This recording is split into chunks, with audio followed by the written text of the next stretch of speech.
anugerah yang luar biasa kita bisa bersama-sama di tempat ini. Semua hanya karena kebaikan Tuhan saja. Yang setuju katakan ya. Yang setuju katakan ya. Lebih keras lagi katakan ya. Beri tepuk tangan buat Tuhan yang baik buat kita. Haleluya. Sebentar kita akan mendengarkan ceramah dari Gus Nuril dan saya percaya kita semua akan diberikan hal yang luar biasa. Ayo beri tepuk tangan dulu buat Tuhan. Monggo Gus, silakan.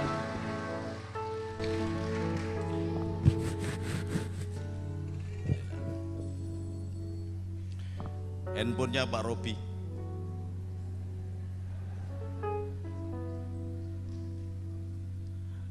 Salam alaihim. Assalamualaikum warahmatullahi wabarakatuh. Om Swastiastu, Sancai. Saudaraku yang dirahmati oleh Allah, yang sama-sama memperingati hari lahir orang yang diurapi di dunia, pengadil terakhir yang adil, yang mulia di dunia dan akhirat. Dan Rasul sendiri Muhammad SAW mengatakan, aku saudara terdekatnya. Yang terhormat Kiai Happy, Pak Bupati Rianto itu sudah berapa kali? Baru satu kali. Jangan nyalon bupati dulu karena saya khawatir kalau Pak Budi ini sering hadir begini nanti malah jadi bupati. Tapi jangan nyalon dulu lah, biar 2 kali. Kemudian Pak Edi sahabat saya dan Bapak Dandim, Pak Kapolres yang barangkali diwakili, sahabat saya Pak Robi yang juga menjadi sahabatnya Habib Ahmad, dan saudara-saudara pecinta Indonesia damai, baik yang dari Kristen, dari Hindu, Buddha, Konghucu, Katolik, dan aliran kepercayaan barangkali kalau diundang. Sayang karena ketika saya ngarang lagu ini, ketika Gus Dur sudah meninggal. Dalam proses itu, kemudian saya tidak cantumkan Konghucu, jadi nanti barangkali perlu dirubah lagu ini karena Konghucu tidak masuk di situ. Saya mohon maaf kepada teman-teman anak buahnya Bisu Cicaiing. Kalau teman saya Konghucu di Jawa Tengah namanya Gan Kokwi. Gan Kokwi itu adiknya Gan KL, pengarang cerita silat, sahabat saya. Ini rodok bengung memang, biar enggak begitu bengung coba. Barangkali ini sejarah Natalan saya datang begini, karena di Pati enggak pernah ada, benar? Bagi banser-banser dan kiai-kiai muda barangkali juga kaget. Tetapi kalau dulu ada 3 orang yang karena cintanya kepada bangsa dan negara ini keluar masuk gereja, vihara, puri, dan pura untuk menyampaikan cinta. Yang ditulis di sini adalah true love. Dan kalau panjenengan buka lihat di belakang itu, di situ ada El Sadai, itu Ar-Rahman Ar-Rahim kalau dalam bahasa Arabnya. Ada Yehova.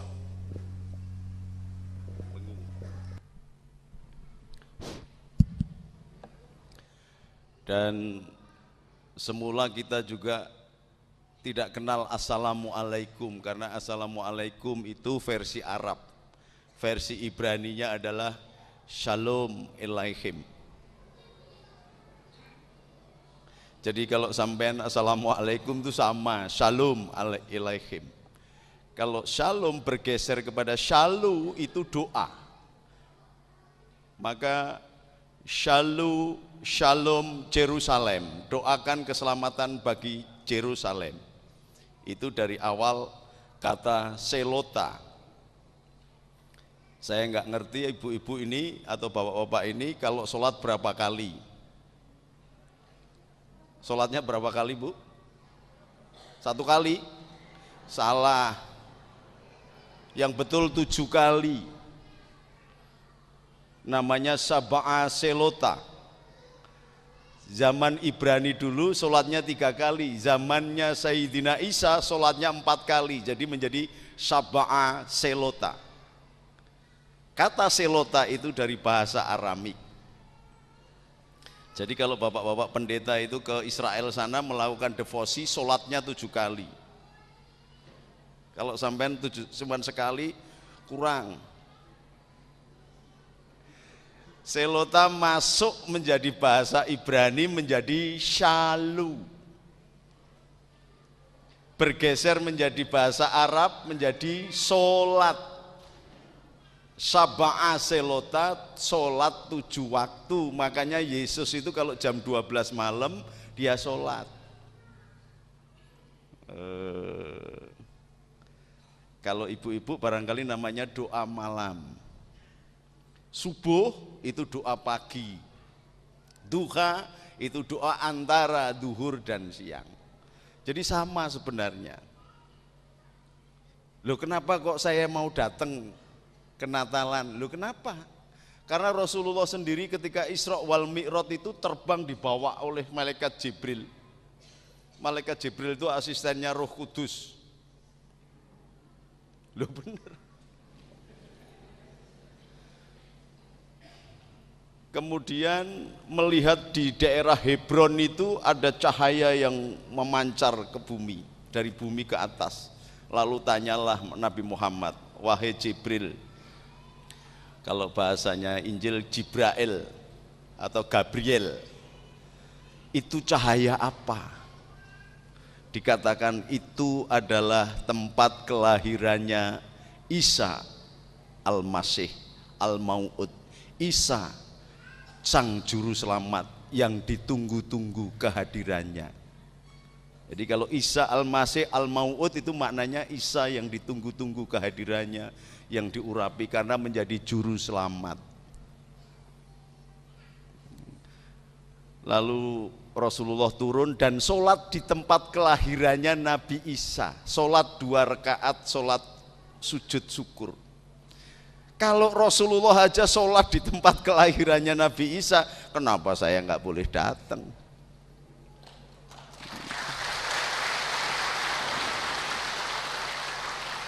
Maka kulit Allah awitur rahman ayyamat tad'u falahul asmaul husna wala tajhar bisolatika wala tukhafid biha wabtaghi baina dzalika sabilan wa qulil hamdulillahilladzi lam yattakhidh walada wa lam yakul lahu syarikul fil mulk wa lam yakul lahu waliyyu minaduli wa kabirhu takbiro. Sampean bengong semua karena nggak ngerti artinya.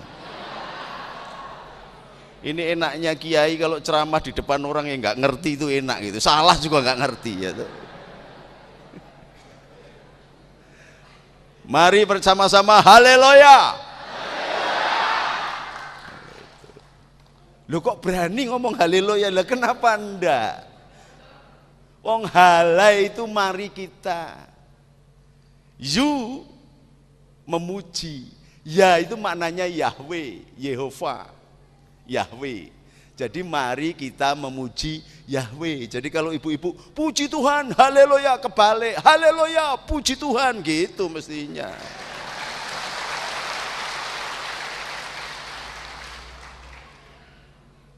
Maka Allah di dalam Quran pun mengatakan kulit Allah awidur rahman. Panggillah aku Tuhanmu itu Allah, Allah, ilah, atau Ar-Rahman yang maha kasih, true love, atau Yehova.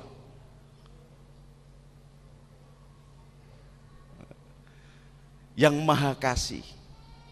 Maka kalau sampean sudah menyebut Allah adalah yang maha kasih dan Anda semua murid-murid Tuhan yang ketika lulus menjadi anak-anak Tuhan, maka kewajiban Anda semuanya adalah mengaplikasikan nama Ar-Rahman yang Maha Kasih itu dalam kehidupan sehari-hari. Jadi kalau sampean mengaku anak Tuhan, kemudian menjadi murid Tuhan dan lulus menjadi anak Tuhan, kok tidak memiliki sifat kasih yang menjadi hukum tertinggi atau Ar-Rahman, yang dengan namanya semua firman Allah disebutkan, sebenarnya sampean belum kenal agama dan belum kenal Tuhan. Makanya banyak orang yang seolah-olah melayani agama, melayani Tuhan, sesungguhnya dia melayani nafsunya sendiri. Yang namanya taat kepada Tuhan bukan karena menyebut Tuhan, Tuhan, Tuhan kemudian masuk surga. Enggak, kalau enggak hati-hati menyebut nama Tuhan itu jadi berbahaya malahan. Tuhan, Tuhan, Tuhan, Tuhan, Tuhan, Tuh. Tuhannya tetap sampean yang jadi hantu. Karena apa? Menakut-nakuti saudaranya. Kasih tidak ada. Maka Matius mengatakan, kalau engkau mengaku tinggal di dalam terang, tetapi engkau tidak mencintai saudaramu, sesungguhnya engkau tinggal di dalam gelap sampai sekarang. Matius 7.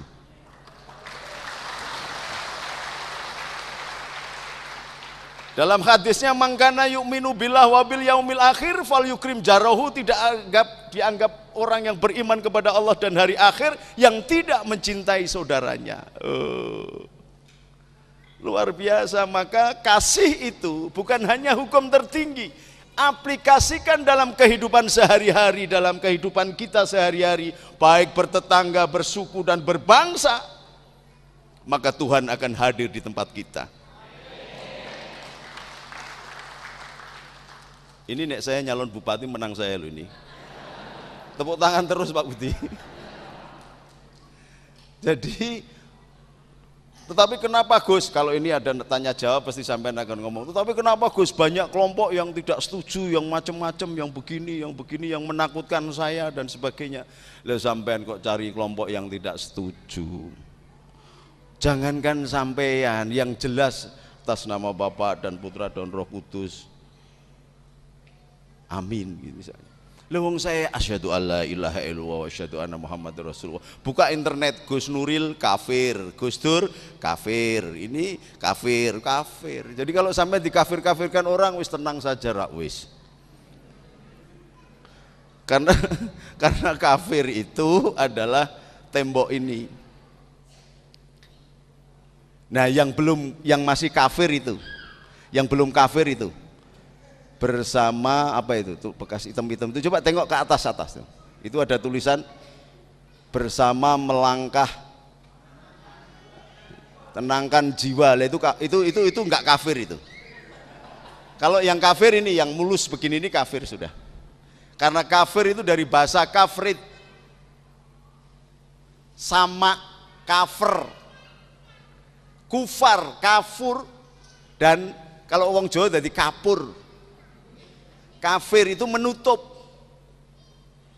Jadi begini, itu berarti kafir. Begini, enggak, menutup kafir itu. Jadi enggak usah bingung ibu-ibu bapak-bapak dikafir-kafirkan orang. Karena yang namanya peribadatan bukan berteriak-teriak, bareng-bareng, tetapi duduk sendiri dan menyebut namanya Allah dengan nafasnya. Maka dikatakan kulit Allah, panggillah Allah atau Ar-Rahman atau nama-nama yang baik. Bisa diundang Sang Yang Widiwasa, Sang Yang Wenang, boleh dipanggil Wisnu, boleh dipanggil apa, Siwa.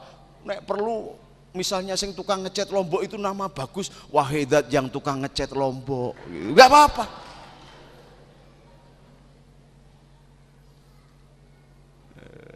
Ini bapak-bapak dan ibu-ibu.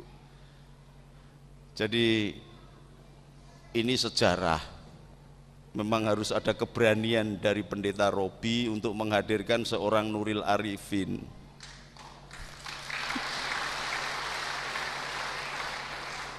Jadi Pak Tri dan temannya satu lagi siapa itu ketemu saya, Bingung, udah nggak usah bingung, temuin aja Panglima Cenhu yang sekarang tinggal di Pati, namanya Edi Kubota, ya bilang gitu.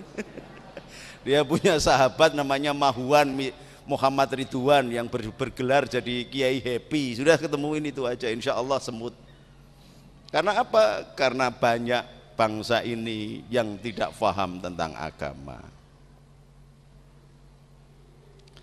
Akibatnya kita tercerai-berai, tidak karu-karuan. Orang lupa bahwa sebelum ada NU itu diawali dari pemikiran dulu untuk menerapkan 3 pilar. Tawazun, tawasud, tasamuh, i'tidal tumakninah. Pikiran yang sangat luar biasa. Karena apa? Karena Hadratus Syekh Hasyim Asy'ari, Kiai Bisri Samsuri, Kiai Wahab Hasbullah, yang kemudian memiliki anak keturunan yang sangat terkenal, Kiai Wahid Hasyim. Kiai Wahid Hasyim mempunyai anak yang menjadi nama pesantren saya, Soko Tunggal Abdurrahman Wahid, itu merangkum ajaran Wali Songo. Wali Songo itu merangkum ajaran Rasulullah Muhammad SAW yang ketika mau melakukan dakwah pertama itu mengumpulkan orang Hindu, orang Majusi, Zoroaster, orang Buddha, orang Sabi'in, orang Katolik dan orang Nasrani. Maka disebut Nasrani. Dan sampean harus bangga, sebenarnya Nasrani itu Nasro, menolong. Ni aku yang menolongku. Jadi maknanya Nasrani itu yang menolongku. Maka yang pakai seragam Banser itu adalah barisan Ansor Serbaguna. Dari kata Ansor, Ansor adalah penolong. Jadi sing lebih Kristen, apa kok lebih Kristen? Lebih Nasrani itu sebenarnya Banser itu daripada sampean.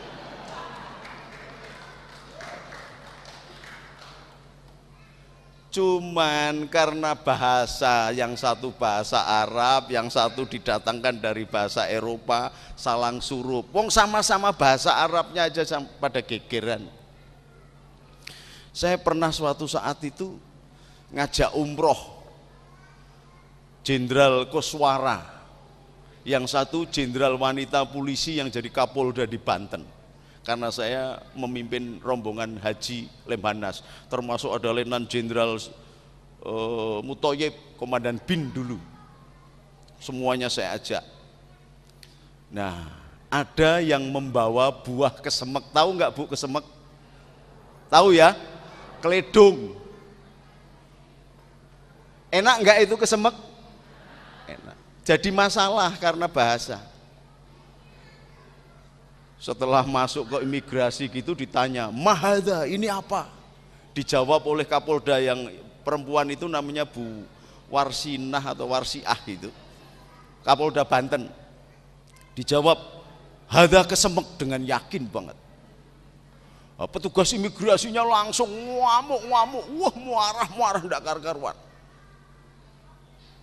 Terus saya diundang, "Syarif Ta'al, pimpinan rombongan silakan datang ke sini. Ini ada masalah, fi muskilah." Masalah apa? Dia tanya. "Mahada." Saya langsung ketawa. Oh, itu dalam lugot Jawa atau Sunda namanya kesemek. Lalu lugot Arabik, karena nek bahasa Arab kus kelamin muk mbokmu. Mahada kelamine mbokmu ya nesu mesti. Jadi bahasa ini berbahaya. Makanya di dalam Islam sendiri banyak madhab-madhab karena tafsir. Di dalam Kristen sendiri, saya kebetulan ketua Forkagama se-Asia. Jadi saya sering mendamaikan orang Kristen sama orang Islam sama orang Buddha di Rohingya. Nanti rencananya setelah pulang dari sini saya akan ceramah dulu Natal di Ungaran, nanti langsung ke Rohingya di Thailand. Karena apa? Yang menyebarkan agama Islam di Jawa ini berasal dari Thailand, dari Kochi, Vietnam, dan Birma. Maka wajah saya rodok kecina-cinaan. Karena Wali Songo itu sebagian besar Cina. Jadi gurunya sampean, gurunya Mas Budi ini, Pak Wakil Bupati, namanya Kiai Maimun Jubair, itu gelarnya Azam Khan, Jadi masih keturunan dari Sunan Ampel, Sunan Giri kalau nggak salah. Maka mbah tandanya gampang, yang agak kecina-cinaan itu nek duwe alis gini alisnya dawa. Ini mesti keturunannya kalau nggak dari Burma, dari Thailand, kalau nggak dari Vietnam. Nah saya kebetulan dari Vietnam, dari Maulana Iska turun ke Sunan Giri turun ke sebelah saya. Maka nama Cinanya adalah Tan Kim Han. Tapi karena saya pakai begini, nggak ada yang berani gitu loh. Karena sampean masih Cino Toro, jadi Cino ketoro. Kalau saya kan Cino Ratoro, nggak ketoro. Kayak Gus Dur itu keturunan Cina, Tan juga marganya.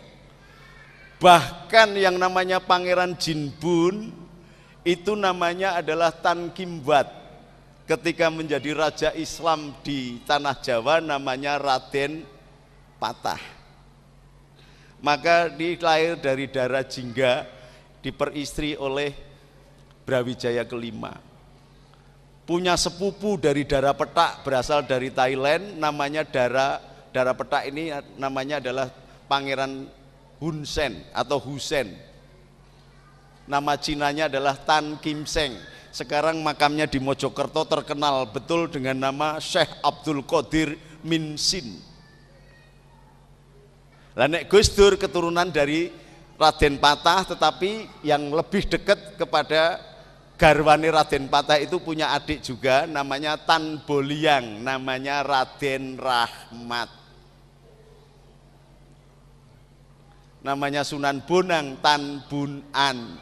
Kalau sampean ke Kudus itu ada seorang guru dari Cina yang sangat luar biasa menjadi gurunya Sunan Kudus. Putranya Sunan Ngudung namanya Husin Azam Khan, punya anak namanya Ja'far Sodik Sunan Kudus yang kedua, sebenarnya muridnya Kiai Tan Lian Sing, tapi lidah Jawa jadi jalan Kiai Telingsing gitu. Bisa dicocokkan di sana. Tan Lian Sing, C-nya Tan, makanya kadang-kadang hati-hati kalau bilang setan gitu. Oh, Gus Dur juga setan. Karena apa? Marga itu Tan. Jadi yang memasukkan Islam ke tanah Jawa ini orang-orang Cina Selatan, maka disebut Sunan, Suhunan, guru dari selatan. Kayak saya begini durung pantas jadi kiai maka disebut Gus. Kalau sudah tua nanti sudah kelihatan bijaksana, sudah lembut gitu kayak Pak Edi, maka disebut kiai. Kiai itu dari bahasa Cina kia dan i. Kia jalan, i lurus. Jadi jalan tol itu termasuk harusnya kiai karena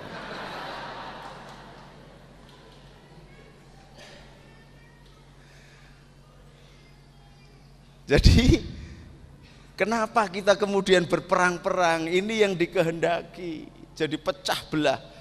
Teman-teman Nasrani itu sudah 399 cabangnya, pecahnya.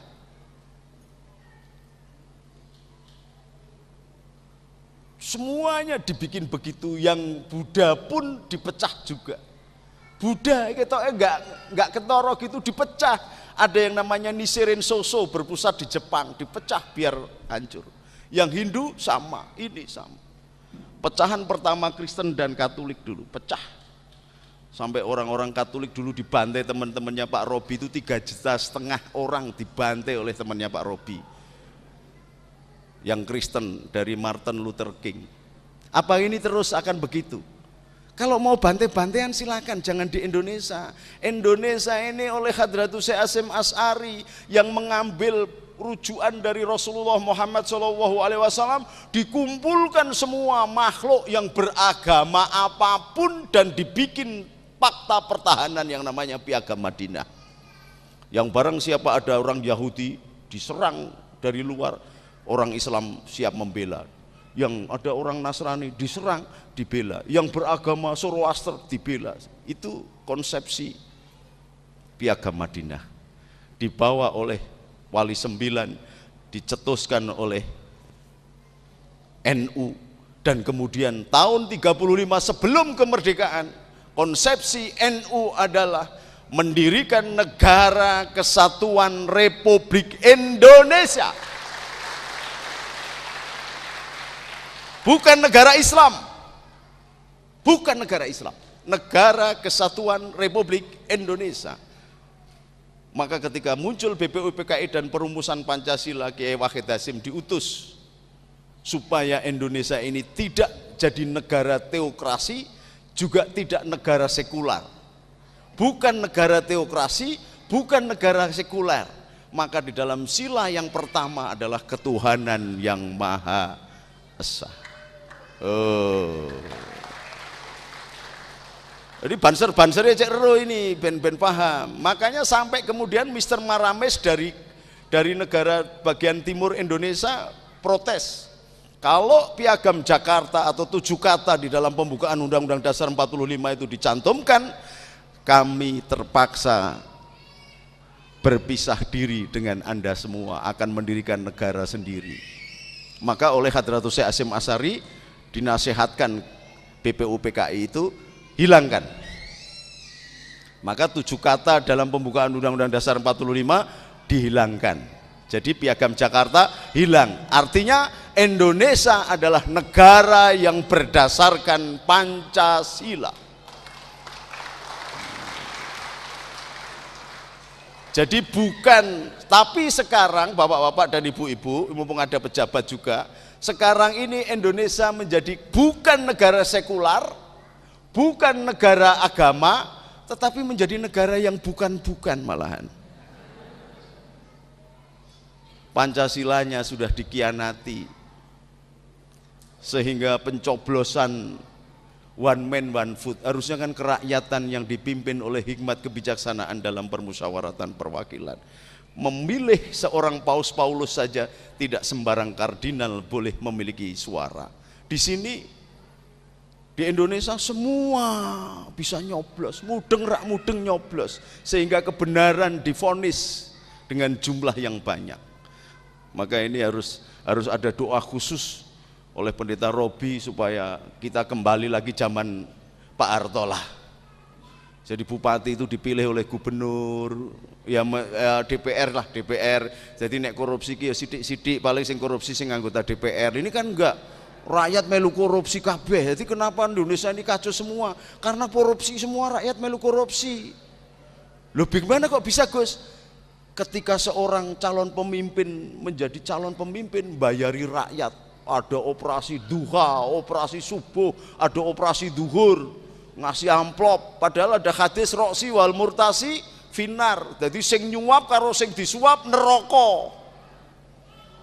Maka sampean ini dipaksa oleh Pak Robi pemerintah, coblosan milih Pak Budi enggak ini?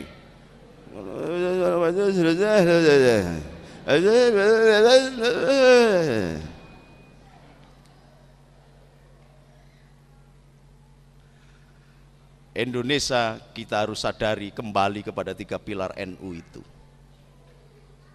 Tawazun ini, ibu-ibu dan bapak-bapak juga para pemimpin agama yang hadir ini. Kenapa tidak memilih negara Islam? Kenapa mengambil NU itu sikap tawazun? Tawazun itu dari kata mizan, timbangan, jadi adil betul. Kenapa? Karena ternyata pandangan visioner Hadratus Syekh Hasyim Asy'ari baru sekarang terbukti. Kalau saja dulu menjadi negara Islam, Indonesia sudah habis kemarin-kemarin. Wong tentaranya, angkatan lautnya aja diserempet sama kapalnya Singapura aja nggak berani. Kenapa? Karena kapal perangnya ada 5, yang bisa jalan cuma 3, senjatanya 18, sing somuni 5 tok. Bener ini, saya sering diundang di Mabes TNI untuk bicara. Saya tahu persis. Kalau tidak ada ibu-ibu yang Kristen, yang Hindu, yang Buddha, yang menyebar di seluruh Indonesia ini, Indonesia sudah dianeksasi oleh Amerika. Kurang hebatnya apa Irak? Dia adalah satelitnya Amerika di Jazirah Arab yang memiliki senjata nuklir. Kurang hebatnya apa? Muammar Gaddafi, kaya raya, semua rakyatnya hebat. dikasih modal, dikasih kesempatan untuk hidup merdeka yang luar biasa. Kurang hebatnya apa Kuwait? Kurang hebatnya apa Mesir yang memiliki sejarah paling panjang di dunia? Kalahnya sama orang Jawa sama orang Cina tok Mesir itu. Karena di sana muncul anggapan bahwa Bhinneka Tunggal Ika atau pluralisme itu tidak perlu, maka menjadi negara-negara Islam. Dan begitu kepentingan kapitalis datang, habis. Coba kalau mau di Indonesia meh bedil, dek, wah ono Kohjun di sana, nggak jadi. Mau bedil, dek, wah ada Petrus di sana. Petrus padahal sebelum ayam berkokok sudah 3 kali menyalahi janjinya. Tapi tetap aja diakui, wah Petrus berarti bukan Islam toh, wong Petrus kok. Mau bedil ada Pak Edi, wah ada Pak Edi. Itu yang pada abad ke-8 perintis ajaran Buddha itu bernama Yasu. Karena memiliki 6 kesamaan dengan Yesus, maka disebut Yasu. Kalau Yesus sama-sama berdoa di pohon di Taman Getsemani, Buddha Siddhartha Gautama berdoa di bawah pohon Budi. Bahkan di dalam Quran disebutkan watini wa zaituni wa turi sinina wa hadzal baladil amin. Yang namanya tin, buah tin itu bahasa Indianya adalah tip. Tip itu bahasanya Kapilawastu adalah body. Jadi Buddha pun dimasukkan dalam nas Quran sebagai nabi besar. Kalau di sini sedikit, tapi di belahan sana Buddha banyak banget. Ini dengan pagar betis minoritas ini tetap aman di Indonesia. Makanya keblinger kalau pemerintahnya tidak memberikan izin ada kiai ikut Natalan di gereja ini, dilarang, goblok namanya.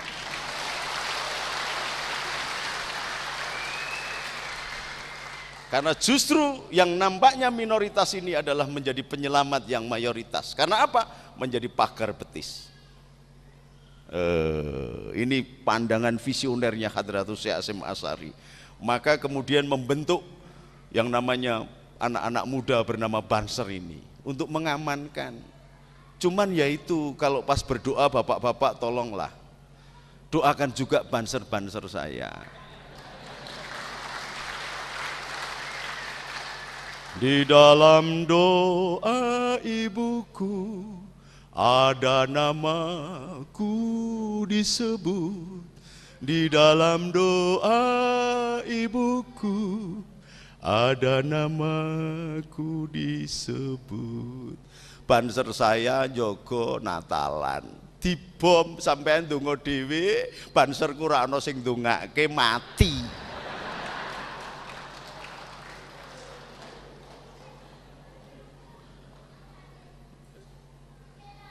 Lho nek Satpol PP apa Hansip apa ngono njaga ngono dikai amplop, nek banser ngono ki ora amplopan, mula gering-gering banser ya to. Allahumma sholli ala Muhammad, kok Allahumma sholli ala Muhammad. Maka sudahlah yang sudah-sudah, kita perlu menanamkan damai. Ar-Rahman itu menjadi kasih. Ar-Rahman itu ditiupkan roh Allah di dalam diri kita yang bersifat Ar-Rahman. Maka ketika engkau ingin menyatu dengan Bapakku, kata Isa, aku adalah jalan, kebenaran, hidup. Yang barang siapa menuju kepada Bapakku melalui aku. Maka kalau aku itu adalah Ar-Rahman, kasih, maka ketika engkau datang kepada orang-orang yang miskin, yang kelaparan, dan engkau membawa sepincuk nasi, ketika engkau mendatangi orang yang kedinginan karena banjir bencana dengan selimut, ketika engkau menziarahi orang-orang di penjara atau yang sedang sakit, maka sesungguhnya engkau menziarahi aku, memberi makan aku, dan memberi minum aku.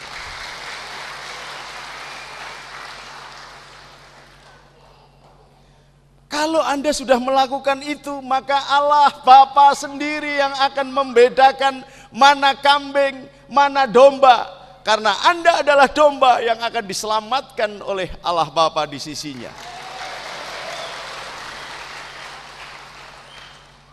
Matius 25, 26, 27.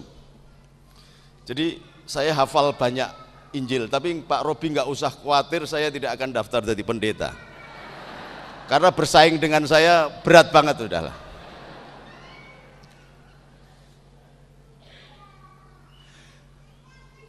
Gus Dur meneruskan Hadratus Syekh Hasyim Asy'ari. Dia sapa karena namanya adalah Ad-Dakhil, penyebar rahmat, penyebar kasih. Seandainya tidak ada Gus Dur dan Allah tidak melahirkan orang yang seperti Gus Dur, maka sampean tidak bisa melaksanakan Imlek. Tidak ada liang-liong, sampean dipaksa bernama Jawa, bernama Indonesia, bernama ini, rasanya nggak enak. Jadi sampean kayak setengah manusia aja. Ini. Jadi orang yang faham agama pasti kenal Tuhannya. Orang yang kenal Tuhannya pasti memiliki peribadatan. Karena tidak ada peribadatan tanpa ketaatan. Tidak ada ketaatan, tidak ada ketakwaan. Nah, sampean menyapa bangsa dengan taman hati, menolong sesamanya tanpa melihat agama, ras, suku, kepercayaannya, maka sampean berarti memperkuat jabatan di pundaknya sebagai talang-talang Tuhan dan tangan Tuhan sendiri mengurapi bangsa Indonesia. Ini dalam konteks bahasa Arabnya adalah wahdatul wujud, manunggaling kawula marang Gusti. Caranya bagaimana mengaplikasikan sifat ketuhanan yang bernama Ar-Rahman atau yang Maha Kasih itu. Bukan hanya ditulis, true love, kasih yang sejati. Bagaimana kasih yang sejati? Wong sampean aja nggak pernah datang ke tempat saya.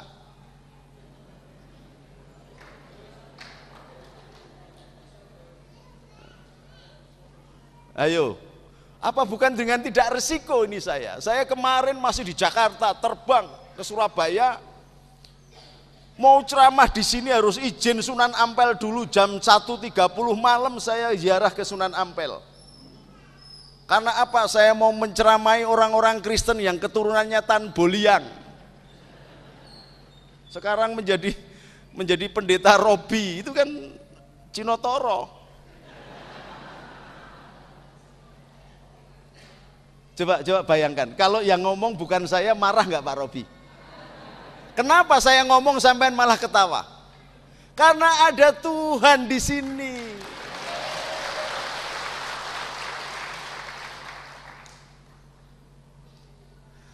Jam 3 saya sudah jalan ke Jombang. Masya Allah, sekarang saya lihat itu malaikatnya pada duduk nganggur semua.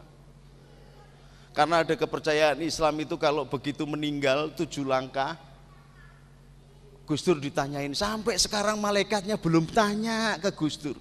Karena apa? Pagi jam 2 ada yang nunggoni, jam 3 ada yang nunggoni, jam 12 ada yang nunggoni. Sudah 4 tahun malaikatnya duduk aja tak tanya, Kat gimana Kat kabarnya? Wah males saya Gus, kalau sampean bisa minum jamu pegelinu, lah malaikat kan nggak minum gitu. Karena apa? Karena dia tidak membedakan engkau beragama apa, bersuku bangsa apa. Karena apa? Perilaku Gus Dur Qur'ani, dia berpegang pada ya ayuhan nas. Tadi Pak Tri, pendeta Tri tadi dinasihati oleh Habib Ahmad. Ya ayuhan nas inna khalaqnakum min dzakari wa unsa wa ja'alnakum su'uban wa qabaila lita'arrafu. Wahai manusia, aku jadikan kalian dari laki-laki dan perempuan, kemudian menjadi bersuku-suku, berbangsa-bangsa, dan harus melakukan ta'aruf, saling kenal, saling silaturahmi. Kalau silaturahmi itu yang betul itu adalah antara suami dan istri, itu silaturahmi dari bahasa rahim. Rahim itu punya bibir, apemnya itu bibirnya, maka silaturahmi itu sebenarnya di kamar ya, jadi salah kaprah semua juga ini. Silatul kantong dulu aja lah. Ayatnya begitu. Dari bersuku-suku, berbangsa-bangsa untuk saling ketemu. Lah wong sak pati, wakil bupatinya sama, kapolresnya sama, dandemnya sama, camatnya sama. Kok mau beribadah saja jangan ada umatku yang datang, wis rasa teko ora apa-apa gitu loh. Karena apa? Antara Kristen, Hindu, Buddha itu dipimpin oleh nabi-nabi. Islam dipimpin oleh nabi-nabi. Orang Yahudi dipimpin oleh nabi-nabi. Gusti Allah ini mencela-mencela enggak? Yang bener jawabannya kok ora patek jelas gini. Gusti Allah ini mencela-mencela enggak? Lah iya, kalimatnya sama. Dulu itu sudah ada, la ilaha illallah itu ada. Jangan ada Allah di hadapanku. Kemudian karena ramudeng-mudeng ganti Nabi sampai 319.000 Nabi, sampai kepada Musa disuruh naik ke Gunung Tursina. Di situ dididik kursus kilat oleh Allah selama 40 hari, medon-medon bawa lot yang bertuliskan The Ten Commandments. Satu ayat yang pertama adalah jangan ada Allah di hadapanku. Jangan ada Allah lain di hadapanku. Itu nek bahasa Indonesia. Bahasa Arab la ilaha illallah. Lu sampai ini Kristen kok mau la ilaha illallah?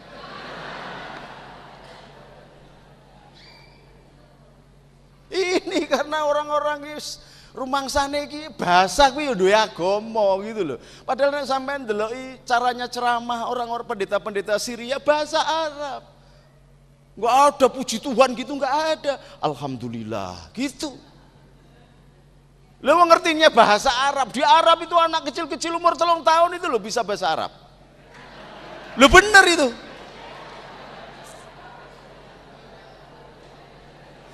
Ini ceramahnya masih panjang apa sudah habis?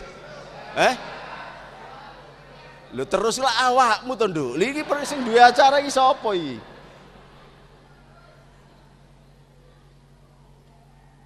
Jadi 10 perintah Allah atau The Ten Commandments kepada Musa dibukukan dalam lot itu adalah la ilaha illallah. Jangan ada Allah lain di hadapanku. Kemudian baru hormati orang tuamu. Kemudian baru jangan berzina. Lah sampean disuruh jangan berzina karena setiap organ mata itu, organ tubuh itu melakukan zinanya sendiri-sendiri. Sampean sering zina mata, malah milih presidennya Pak SBY goro-goro ganteng, zina itu. Ya jadinya begini. Jangan mencuri, jangan membunuh, benar? Dan jangan lupakan hari Sabat, peringatan Natal hari Senin.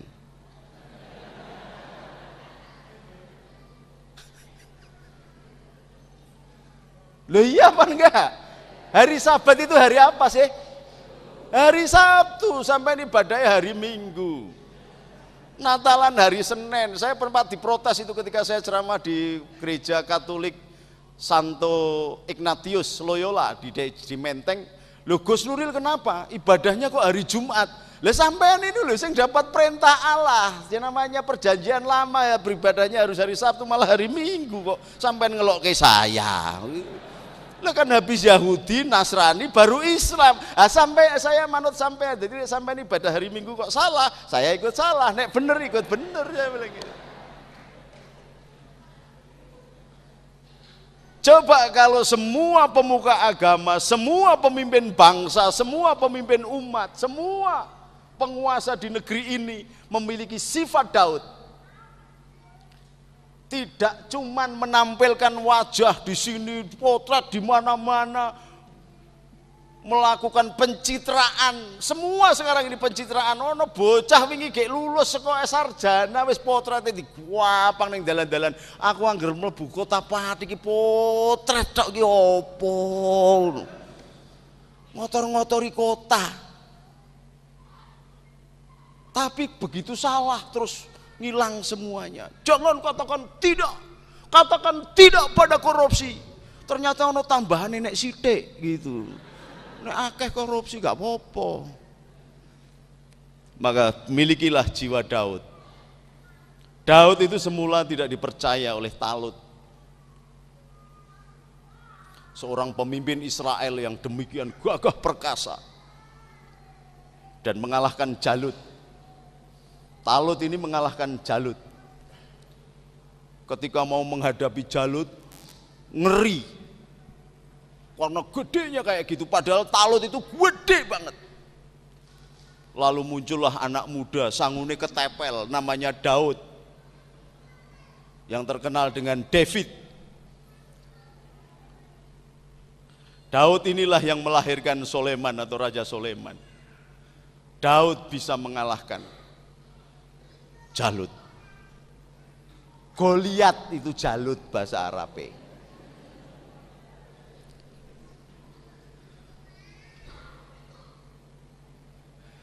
Tetapi karena David ini cilik tapi watos badannya kayak Pak Edi gitu, kayak Pak Budi gitu.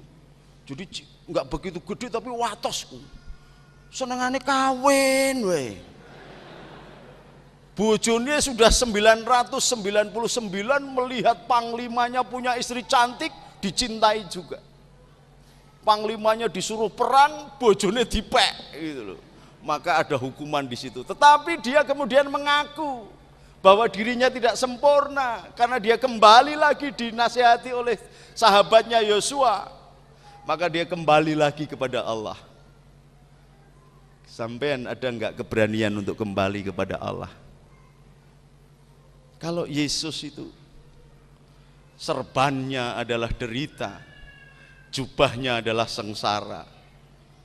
Ini kan saya sama Yesus kan hampir sama, cuman bedanya Yesus itu serbannya pakai duri, kalau saya pakai ini. Sebab kalau pakai duri saya nggak gemblengan kayak Yesus. Gondrong juga, loh kok sampean pengikut Yesus ra ono sing gondrong, prontos kabeh. Padahal Yesus itu disuruh cukur oleh Allah malah milih potret, makanya tidak ada nabi di dunia ini yang ada potretnya kecuali Yesus. Karena disuruh cukur sama Allah malah potret, duitnya buat potret.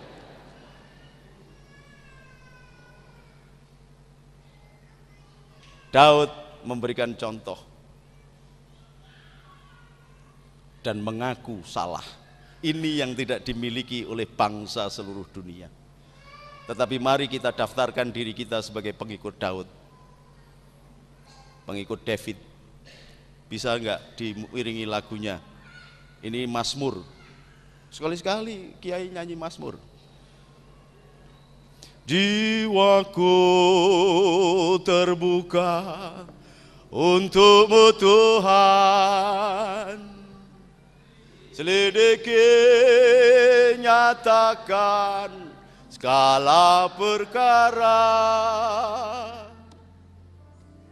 singkapkan semua yang terselubung, supaya aku layak di hadapanmu Tuhan. Gitu ya, ayo bareng-bareng. 1, 2, 3. Jiwaku terbuka untukmu Tuhan, selidiki nyatakan segala perkara, singkapkan semua yang terselubung, supaya ku layak di hadapanmu Tuhan. Ini bahasa Arabnya. Amin tada kuriji ronin bede salami majas tadam anjaro min muklatil dome. Udah segini aja. Kalau tak teruskan sampean terpesona malahan. Ada enggak keberanian jiwaku terbuka untukmu Tuhan, kemudian mengadakan malam-malam ketika jam 12 malam seorang pemimpin ambil air wudhu, tidak ngeloni hostes. Doa di situ, ya Allah, hari ini aku melakukan ini. Yang begini ini saya salah. Yang begini ini kalau betul ya Allah, jadikanlah pembenaran semuanya. Supaya bangsa ini tercipta damai dan sejahtera. Damai sejahtera. Ada enggak yang begitu? Sudah jarang pemimpin ini itu